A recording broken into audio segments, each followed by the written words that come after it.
ভারতের high commissioner প্রণয় ভার্মাকে তলব করেছে পররাষ্ট্র মন্ত্রণালয়।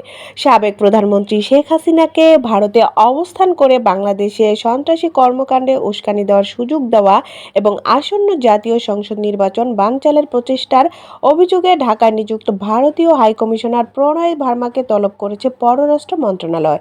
এ সময় বাংলাদেশ সরকার এসব বিষয়ে ভারতের সরকারের কাছে গভীর উদ্বেগের কথা তুলে ধরেছে। রোববার 14 ডিসেম্বর পররাষ্ট্র মন্ত্রণালয় জানায়, ভারতে অবস্থানরত পলাতক শেখ হাসিনা তার সমর্থকদের সন্ত্রাসী কর্মকাণ্ডে জড়াতে আহ্বান জানিয়ে নিয়মিত উস্কানিমূলক বক্তব্য দিচ্ছেন, যা বাংলাদেশের আইনশৃঙ্খলা পরিস্থিতি ও গণতান্ত্রিক প্রক্রিয়ার জন্য গুরুতর হুমকি হিসেবে বিবেচিত হচ্ছে।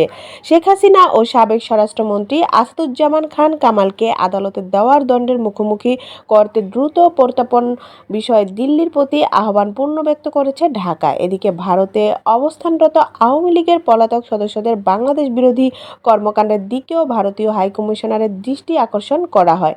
পররাষ্ট্র মন্ত্রণালয়ের ভাষ্য অনুযায়ী, এসব ব্যক্তি আসন্ন নির্বাচন বাধাগ্রস্ত করার লক্ষ্যে বাংলাদেশে সন্ত্রাসী কার্যক্রম পরিকল্পনা, সংগঠন ও বাস্তবায়নে সহায়তা করছে। এ ধরনের অপরাধমূলক তৎপরতা বন্ধে ভারতের জরুরি এই কার্যক্রম পদক্ষেপ প্রত্যাশা করা হয়।